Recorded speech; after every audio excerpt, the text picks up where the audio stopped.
খাঁটি অন্তরে তওবাকারী এমন হয়ে যায় যেরকম মায়ের পেট থেকে এই মাত্র বের হয়েছে, এই মাত্র যেই সন্তান মায়ের পেট থেকে দুনিয়াতে এসেছে, নবজাতক শিশু, তার আমল নামায় যেমন কোনো গুনাহ নাই, খাঁটি অন্তরে যেই বান্দা তওবা করতে পারে তার আমল নামায়ও কোনো গুনাহ থাকে না।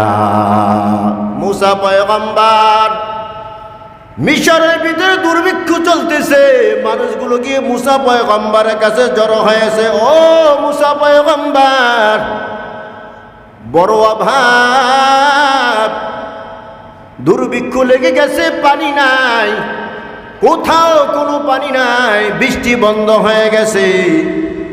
বৃষ্টি যদি বন্ধ হয় সব কিছু অচল হয়ে যায়, ঠিক কিনা কন? গাছপালা ফসল সব তো নষ্ট হয়ে যায়। মুসা পয়গম্বর বললেন, সবাই আগামীকালকে ময়দানে হাজির হইবা, ওখানে গিয়ে আল্লাহর কাছে কান্নাকাটি করব।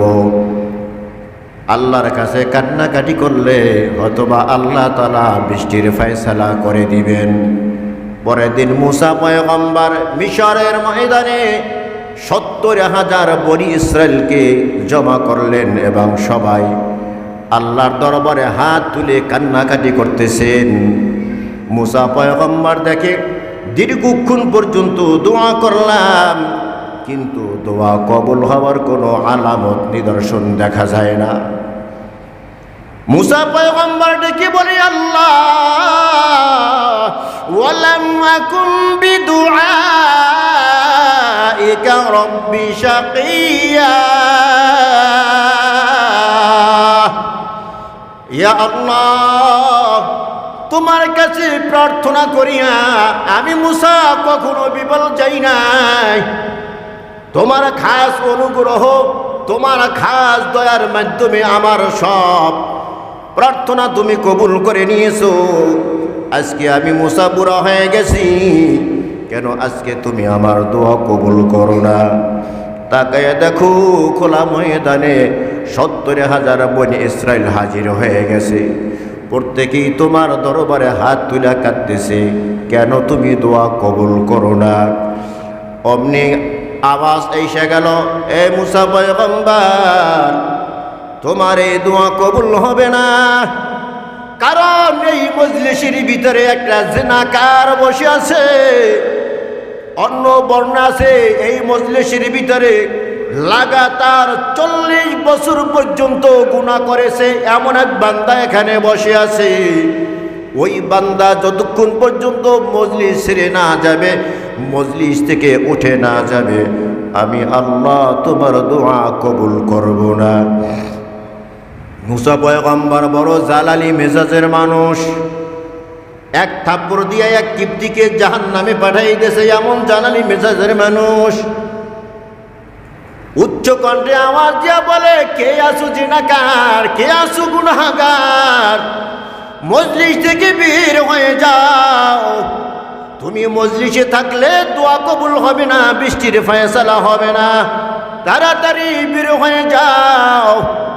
আওয়াজ সব জায়গায় পৌঁছে গেল, কিন্তু কেউ মজলিস ছেড়ে যায় না, মজলিস থেকে কেউ ওঠে না।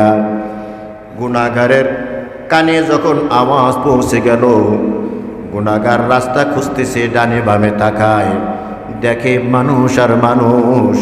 এক চিপায় থাকলে আস্তে করে বের হয়ে যেতাম, মানুষ বুঝতেও না, কিন্তু আমি মাঝখান থেকে যদি উঠে যাই তাহলে তো আমি চিহ্নিত হয়ে যাব, আমি জিনাকার, আমি গুনাহগার চিহ্নিত হয়ে যাব। এখন তো আমি উঠতে পারি না, আর যদি উঠে না যাই, যেহেতু মুসা পয়গম্বর আল্লাহর কাছ থেকে জানতে পারবে কে সেই গুনাহগার, নাম ধরিয়া যদি আঙ্গুল দিয়ে ইশারা করিয়ে দেয়, বের না হইয়া তো উপায় নাই।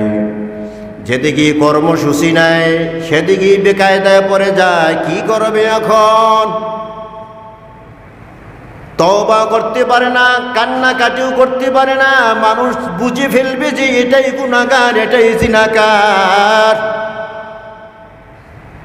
মনে মনে ভাবলো, আল্লাহ 40টা বছর পর্যন্ত গুনাহের কাজ করেছি, আমার গুনাহের উপরে তুমি কুদরতি পর্দা দিয়া ঢেকে রেখেছো। সমাজের কেউ জানে না আমি গুনাহগার, ছেলে জানে না, মেয়ে জানে না, স্ত্রী জানে না, আত্মীয় স্বজন কেউ জানে না। 40 বছর পর্যন্ত আমার গুনাহের উপরে কুদরতি পর্দা দিয়া ঢেকে রেখেছো আল্লাহ। আজকে কেন 70,000 মানুষের সামনে আমাকে অপরাধী সাব্যস্ত করবা? তোমার পয়গম্বর মুসা বারবার ঘোষণা দেয়, মজলিস থেকে বের হয়ে যাও। আল্লাহ, আমি মজলিস থেকে বের হব না, আর আমি কান্নাকাটিও করব না। তবে অন্তরে অন্তরে খাঁটি অন্তরে তওবা করলাম, আমি আর কখনো গুনাহ করব না। অন্তরে চোখ দিয়ে আমি কাঁদব, আমি এই চামড়ার চোখে পানি ছাড়ব না, তাহলে আমি অপরাধী সাব্যস্ত হয়ে যাব। আবার আমি মজলিস ছেড়ে বেরো হব না, তাহলে আমি অপরাধী সাব্যস্ত হয়ে যাব। অন্তরে কান্না কে দেখেন? আল্লাহ তাআলা তো আলিমুম বিযাতিস সুদূর।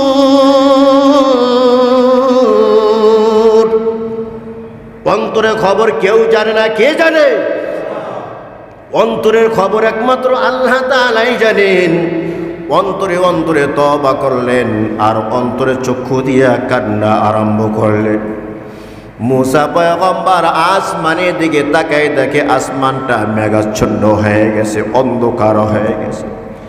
ডাক দিয়া কয়, আল্লাহ, তুমি বলেছো জিনাকার যদি মজলিস থেকে বের হয়ে না যায়, গুনাহগার যদি মজলিস ছেড়ে না দেয়, তুমি বৃষ্টির ফয়সালা করবা না। আল্লাহ, এখন পর্যন্ত কেউ মজলিস ত্যাগ করে নাই, এই মজলিস থেকে কেউ ওঠে নাই। আকাশ দেখি মেঘাচ্ছন্ন হয়ে গেছে, অন্ধকার হয়ে গেছে। বলতে না বলতেই দেখে মুষলধারে বৃষ্টি শুরু হয়ে গেছে। আল্লাহু আকবার কর। মুসা পয়গম্বর আল্লাহু আকবার বলিয়া সিজদায় পড়ে গেছে। আল্লাহ, বুঝতে পারলাম না, তোমার ওয়াদা তো কখনো ভঙ্গ হয় না। ইন্না ওয়াদাল্লাহি হক, আল্লাহর ওয়াদা সত্য। তুমি ওয়াদা করেছো মজলিস থেকে গুনাহগার জিনাকার বের না হইলে তুমি বৃষ্টির ফয়সালা করবা না। কেউ তো ওঠে নাই।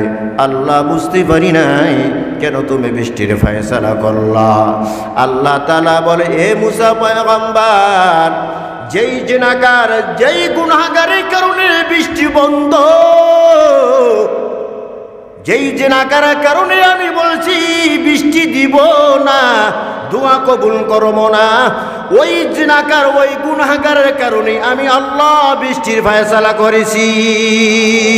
মিয়ানে আশিক মাশুক রমজিস কেরামান কাতিবিন রাহাম খবর নিস। আশিক আর মাশুকের ভিতরে এমন কিছু মুআমালা হয়, কেরামান কাতিবিনও খবর রাখতে পারে না। সুবহানাল্লাহ, জোরে কর। আল্লাহ, কিভাবে তুমি জিনাকারের কারণে বৃষ্টির ফয়সালা করলা? আল্লাহ জানে দেয়, রে মুসা,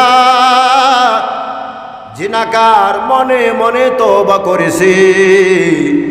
চোখের পানি যদি ছিঁড়ে দেয় মানুষ বুঝে ফেলবে। আবার মজলিস যদি ত্যাগ করে তাহলেও সে চিহ্নিত হয়ে যাবে গুনাহগার।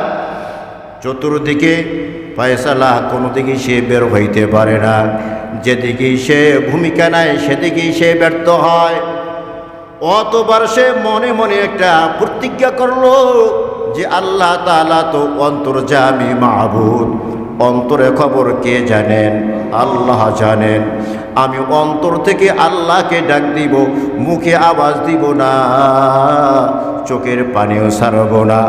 অন্তরে চক্ষু দিয়া পানি সেইরা অন্তর দিয়ে আমি আল্লাহকে যখন ডাক দিয়েছি, আল্লাহ 40টা বছর অপরাধ করেছি, আমার অপরাধের উপরে তুমি কুদরতি চাদর দিয়া ঢেকে রেখেছো। এখন কেন তুমি 70,000 মানুষের সামনে আমাকে অপরাধী বানাইবা? আল্লাহ, তোমার নাম না গফফার, তুমি তো বড় ক্ষমাশীল, তোমার নাম তো সত্তার, তুমি তো দোষ গোপনকারী।